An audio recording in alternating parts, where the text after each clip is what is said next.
नमस्कार दोस्तों, इस वीडियो में हम लोग आधुनिक भारत से संबंधित एक महत्वपूर्ण टॉपिक यूरोपीय व्यापारी कंपनी का भारत में आगमन तथा उसकी स्थापना और उससे संबंधित कई सारे प्रश्न जो प्रतियोगी परीक्षाओं में पूछे जाते हैं उससे संदर्भित हम लोग कई प्रश्नों का हल ढूंढेंगे और मुझे उम्मीद है इसे सुनकर आपको काफ़ी फ़ायदा पहुंचेगा। तो देर न करते हुए चलिए अगले प्रश्न की तरफ चलते हैं। पहला प्रश्न है कि यूरोपीय व्यापारिक कंपनी और उसका स्थापना वर्ष से मिलान करना है। तो यहाँ देखेंगे कि पुर्तगाली ईस्ट इंडिया कंपनी की स्थापना जो हुआ था वो 1498 ईस्वी में हुआ था, ये सही है। फिर आपका ब्रिटिश ईस्ट इंडिया कंपनी की स्थापना 1600 ईस्वी में हुई थी। डच ईस्ट इंडिया कंपनी की स्थापना 1602 ईस्वी में हुई थी और फ्रेंच ईस्ट इंडिया कंपनी की स्थापना 1664 ईस्वी में थी। तो इस तरह से चारों जो है एक दूसरे से मिलान करता है, इसलिए इसका सही उत्तर ऑप्शन ए हो जाएगा। तो अगले प्रश्न की तरफ चलते हैं। और ये ऐसे भी जान लीजिए, ये प्रश्न बहुत महत्वपूर्ण है क्योंकि इससे जुड़ा हुआ आपका सिंगल प्रश्न भी पूछ सकता है और इसे मिलान करने के लिए भी दे सकता है, इसलिए इसे अच्छे से याद रखेंगे, ठीक है। अगला जो प्रश्न है वह यूरोपीय व्यापारिक कंपनी तथा उसके मुख्यालय से जुड़ा हुआ है। तो इसका जो सही उत्तर होगा, पुर्तगाली ईस्ट इंडिया कंपनी का जो मुख्यालय था वो गोवा में था, ठीक है, गोवा में था। उसी तरह से ब्रिटिश ईस्ट इंडिया कंपनी का जो मुख्यालय था वो कलकत्ता में था। डच ईस्ट इंडिया कंपनी का जो मुख्यालय था वह आपका नेगपट्टनम में था और फ्रेंच ईस्ट इंडिया कंपनी का जो मुख्यालय था वह पांडिचेरी में था। तो इस तरह से इसका ऑप्शन बी सही उत्तर होगा। अगला जो प्रश्न है वह है निम्नलिखित में से किस किस यूरोपीय व्यापारिक कंपनियों का मध्यकाल में भारत में आगमन हुआ, ठीक है। तो इसमें दिया हुआ जो ऑप्शन है वो पुर्तगाली है, ब्रिटिश है, डच है, डेनिश है, फ्रेंच है, फ्लैंडर्स है, स्वीडिश है। तो यह सभी कंपनियां जो हैं भारत में आई थी, इसलिए इसका सही उत्तर ऑप्शन डी हो जाएगा, उपयुक्त सभी। अगला प्रश्न जो है वह है कि वह पुर्तगाली कौन था जिसने गोवा पर अधिकार किया था। तो इसका सही उत्तर हो जाएगा option B, Francisco de Albuquerque, जिसने 1510 ईस्वी में बीजापुर के शासक से जाकर इसे गोवा को अपने अधिकार में किया था। अगला प्रश्न है कि भारत में ईस्ट इंडिया कंपनी का पहला गवर्नर जनरल कौन था। तो इसका सही उत्तर हो जाएगा ऑप्शन सी, वारेन हेस्टिंग्स, है ना। ये अभी बहुत महत्वपूर्ण प्रश्न है, इसे याद रखने की ज़रूरत है। अगला जो प्रश्न है वह है कि निम्नलिखित में से किस यूरोपीय ने भारत में सबसे पहले अपना व्यापार फैलाया और प्रभावित किया। तो इसका सही उत्तर हो जाएगा ऑप्शन डी, पुर्तगाली। 1498 ईस्वी में वह भारत में इसका आगमन हुआ था, है ना। तो इसका सही उत्तर हो जाएगा ऑप्शन डी। अगला प्रश्न है कि वर्ष 1498 ईस्वी में वास्को डी गामा भारत में कहाँ उतरा था। तो बता दें कि गोवा के कालीकट के तट पर ये उतरे थे जहाँ के राजा जमोरिन थे। तो यह भी बहुत महत्वपूर्ण प्रश्न है, इसे भी याद रखने की ज़रूरत है। अगला प्रश्न है कि वास्को डी गामा कहाँ का रहने वाला था। तो इसका सही उत्तर हो जाएगा ऑप्शन ए, पुर्तगाल। अगला जो प्रश्न है कि वह अंग्रेज़ जिसने सम्राट जहांगीर के दरबार में आकर भेंट किया था। तो इसका सही उत्तर हो जाएगा option A, sir Thomas Roe, है ना। हॉकिंस जो है गया व्यापार ये था, नाविक था। अगला प्रश्न है कि गोवा, दमन और दीव का उपनिवेशीकरण मूलतः किया गया था। तो इसका सही उत्तर हो जाएगा ऑप्शन डी, पुर्तगालियों द्वारा, जिसे भारत में जाकर 1961 ईस्वी में इसे मिलाया गया था। अगला प्रश्न है कि अल्बुकर्क ने गोवा को 1510 ईस्वी में किससे छीना था। तो इसका सही उत्तर हो जाएगा ऑप्शन बी, बीजापुर के सुल्तान से, ठीक है। अगला जो प्रश्न है वह है कि भारत तक समुद्री मार्ग की खोज किसने की थी। तो इसका सही उत्तर हो जाएगा ऑप्शन सी, पुर्तगालियों के द्वारा। अगला प्रश्न है कि ब्रिटिशों ने भारत में सूरत में अपनी पहली फैक्ट्री कहाँ मतलब स्थापित किए करने की अनुमति निम्नलिखित में से किससे प्राप्त की थी? तो इसका सही उत्तर हो जाएगा ऑप्शन बी, जहांगीर से। ठीक है। अगला प्रश्न है कि भारत के समुद्री मार्ग की खोज किसने की थी? तो इसका सही उत्तर हो जाएगा ऑप्शन सी, वास्को डिगामा ने। चलते हैं अगले प्रश्न की तरफ। अगला जो प्रश्न है कि तृतीय कर्नाटक यानी एंग्लो फ्रेंच संघर्ष की समाप्ति किस संधि से हुई थी? तो इसका सही उत्तर हो जाएगा ऑप्शन ए, ये होगा पेरिस की संधि। और प्रथम जो कर्नाटक युद्ध समाप्त हुआ था वो ऑप्शन सी इसका सही होगा, एक्स-ला-शापेल संधि के द्वारा। ठीक है। तो तृतीय जो कर्नाटक समाप्त हुआ युद्ध वह पेरिस की संधि से हुआ था। अगला प्रश्न है कि पुर्तगाली व्यापारी कंपनी के भारत का आगमन का सर्वप्रमुख उद्देश्य क्या था? तो इसका सही उत्तर हो जाएगा ऑप्शन ए, काली मिर्च व अन्य मसालों के व्यापार पर एक अधिकार प्राप्त करना इसका मुख्य मोटिव था और इसीलिए वह भारत आया था।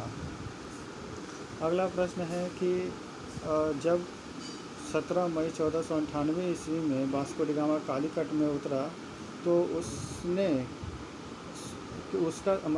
किसने उसका स्वागत किया?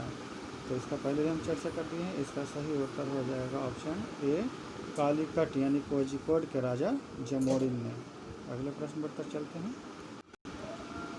अगला जो प्रश्न है कि पुर्तगालियों ने भारत में सर्वप्रथम कहाँ फैक्ट्री स्थापित की? तो इसका सही उत्तर हो जाएगा ऑप्शन बी, कालीकट में है। अगला प्रश्न है कि 1717 ईस्वी में निम्नलिखित में से कौन से मुग़ल सम्राट ने अंग्रेज़ों की ईस्ट इंडिया कंपनी को भारत में व्यापार पर एकाधिकार प्रदान करने का फरमान जारी किया था? तो इसका सही उत्तर हो जाएगा ऑप्शन डी, फर्रुखियर। 1717 ईस्वी में इनके द्वारा यह फरमान जारी किया गया था। अगला प्रश्न है कि ब्रिटिश के साथ बेसिन की संधि निम्नलिखित पेशवाओं में से किसने की थी? ब्रिटिश के साथ बेसिन की संधि निम्नलिखित पेशवाओं में से किसने की थी? तो इसका सही उत्तर हो जाएगा ऑप्शन डी, बाजीराव द्वितीय ने। किसने? बाजीराव द्वितीय ने। अगला जो प्रश्न है, ईस्ट इंडिया कंपनी के नेतृत्व में रॉबर्ट क्लाइव का उत्तराधिकारी निम्नलिखित में से कौन सा था? तो इसका सही उत्तर हो जाएगा ऑप्शन सी, हेस्टिंग्स। अगला प्रश्न है कि किस पुर्तगाली गवर्नर ने नीले पानी की नीति यानी कि ब्लू वाटर पॉलिसी अपनाई थी? तो इसका सही उत्तर हो जाएगा option A, Francisco de Almeida है। अगला प्रश्न है कि किसे भारत में पुर्तगाली साम्राज्य का वास्तविक संस्थापक कहा जाता है? तो इसका सही उत्तर हो जाएगा option B, Alfonso de Albuquerque. अगला जो प्रश्न है कि अल्बुकर्क ने बीजापुर के किस सुल्तान से गोवा छीना था? तो इसका सही उत्तर हो जाएगा ऑप्शन ए, यूसुफ आदिल शाह ना। यूसुफ आदिल शाह से 1510 ईस्वी में अल्बुकर्क ने गोवा पर अपना अधिकार कर लिया था। अगला प्रश्न है कि पुर्तगाली उपनिवेश का प्रथम गवर्नर भारत में कौन हुआ? पुर्तगाली उपनिवेश का प्रथम गवर्नर भारत में कौन हुआ? तो इसका सही उत्तर हो जाएगा option C, Francisco de Almeida. कौन हुआ? Francisco de Almeida. अगला प्रश्न है निम्नलिखित में से किस अंग्रेज ने पुर्तगालियों को सॉली या स्वाली के स्थान पर हराया? तो इसका सही उत्तर हो जाएगा ऑप्शन बी, थॉमस बेस्ट है। अगला जो प्रश्न है कि निम्नलिखित में से प्रथम कर्नाटक युद्ध का कौन सा तात्कालिक कारण था? तो इसका जो सही उत्तर हो जाएगा ऑप्शन डी, अंग्रेज़ों द्वारा फ्रांसीसी जहाज़ों का अधिग्रहण। अगला प्रश्न है कि किसे जहांगीर ने खान की उपाधि से सम्मानित किया? तो इसका सही उत्तर हो जाएगा ऑप्शन ए, हॉकिंस। यह 1608 ईस्वी में जहांगीर के दरबार में आया था। अगला जो प्रश्न है कि उस क्षेत्र की पहचान करें जहां से यूरोप वासियों को सर्वोत्तम सोरा और अफीम प्राप्त होता था। तो इसका सही उत्तर हो जाएगा ऑप्शन ए, बिहार है। अगला प्रश्न है कि भारत में 1612 ईस्वी में अंग्रेज़ों ने अपनी पहली फैक्ट्री कहाँ स्थापित की थी। तो इसका सही उत्तर होगा ऑप्शन डी, सूरत में। कहाँ स्थापित की थी, इसका सही उत्तर होगा ऑप्शन डी, सूरत में। अगला प्रश्न है कि निम्नलिखित में से जिस एक शासक ने ईस्ट इंडिया कंपनी को दीवानी प्रदान की थी वह था। तो इसका सही उत्तर हो जाएगा ऑप्शन सी, शाह आलम द्वितीय ने। ठीक है। अगला जो प्रश्न है वह है कि बंगाल की निम्नलिखित फैक्ट्रियों में से एक जो पुर्तगालियों द्वारा स्थापित की गई थी वह था। तो इसका सही उत्तर हो जाएगा ऑप्शन सी, हुगली।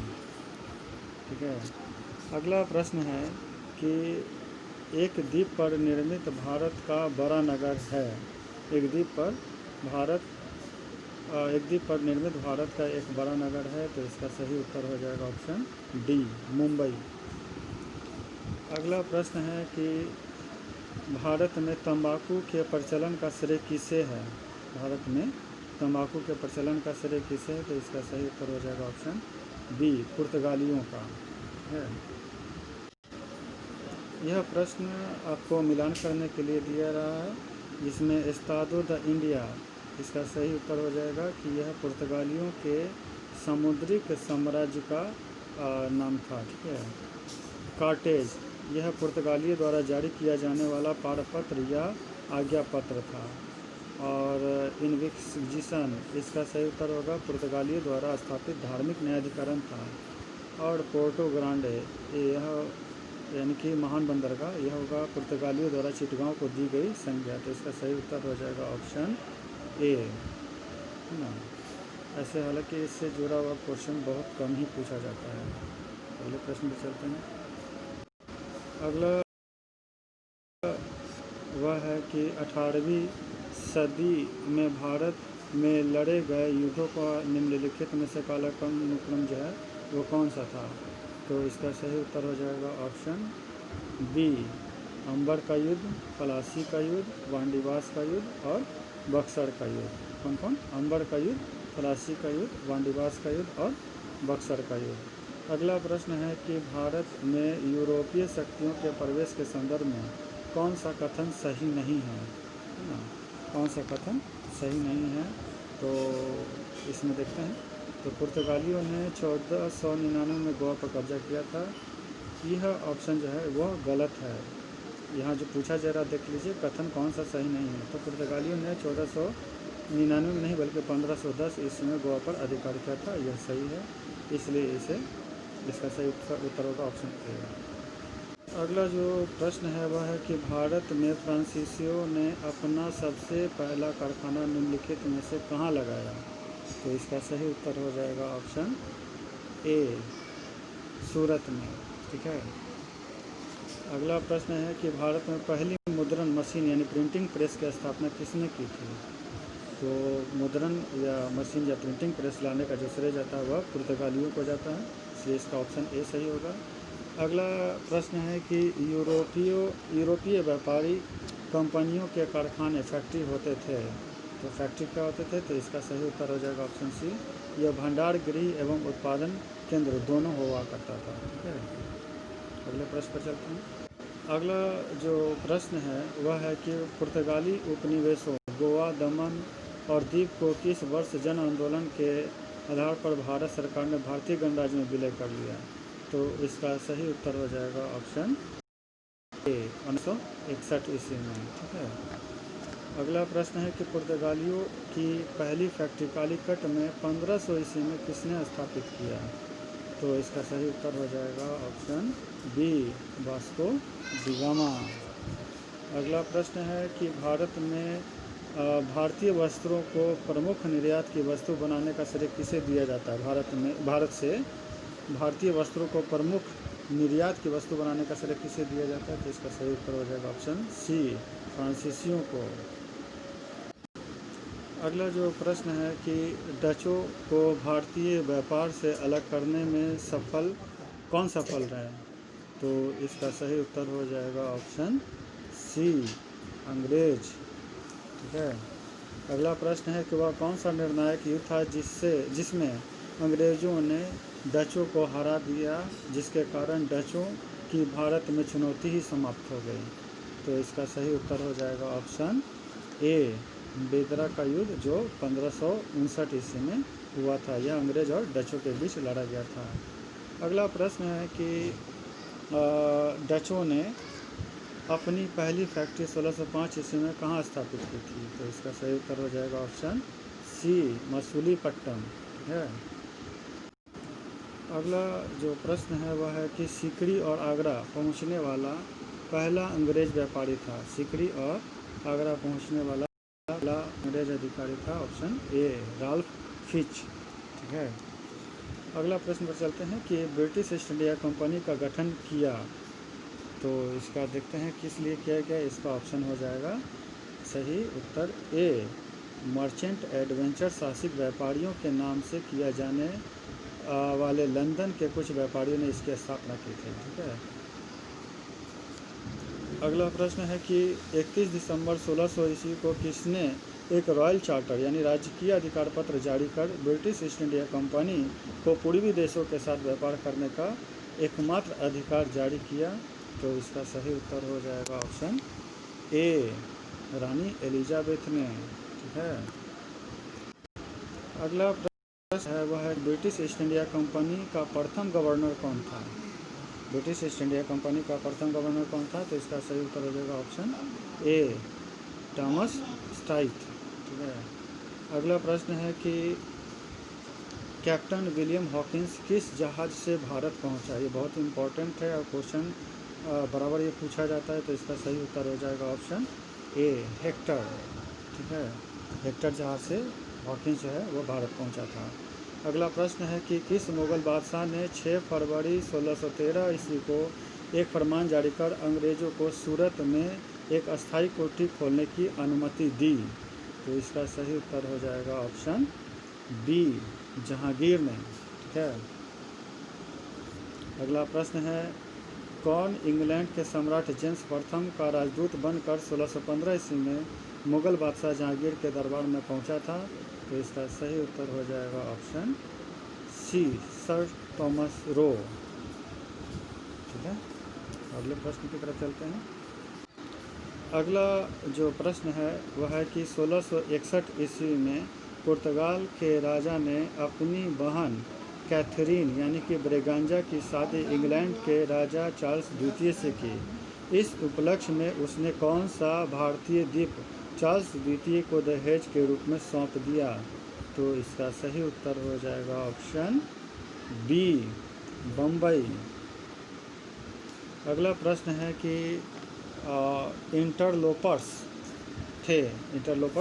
इसका सही उत्तर हो जाएगा ऑप्शन ए, अनधिकृत व्यापारियों के रूप में समुद्री लुटेरे। ठीक है। अगला प्रश्न है कि 1632 ईस्वी में गोलकुंडा के किस सुल्तान ने अंग्रेज़ों के नाम सुनहला फरमान यानी गोल्डन फरमान जारी कर 500 पैगोडा वार्षिक कर के एवज में उन्हें गोलकुंडा राजा के बंदरगाहों में स्वतंत्रता पूर्वक व्यापार करने की अनुमति दी? तो इसका सही उत्तर हो जाएगा ऑप्शन ए, अब्दुल्ला कुतुब शाह।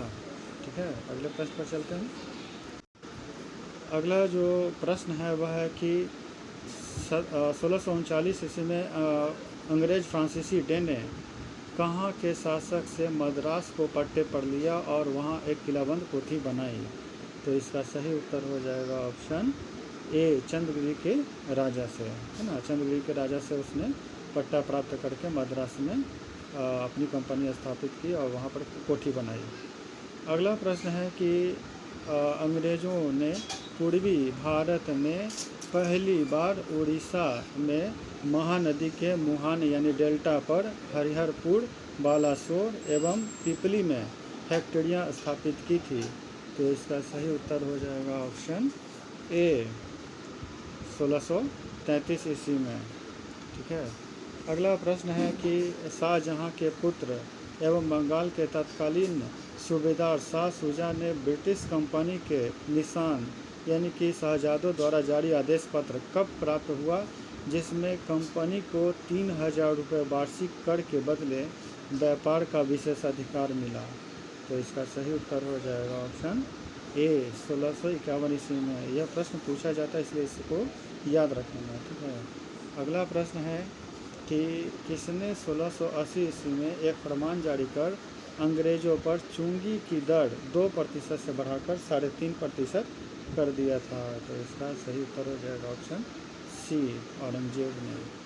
तो मुझे उम्मीद है कि इसे सुनकर आपको काफ़ी फ़ायदा पहुंचेगा और प्रश्न इससे पूछा भी जाता है, और नेक्स्ट वीडियो में इसी से जुड़ा हुआ और भी प्रश्न आपके सामने रखूँगा। धन्यवाद।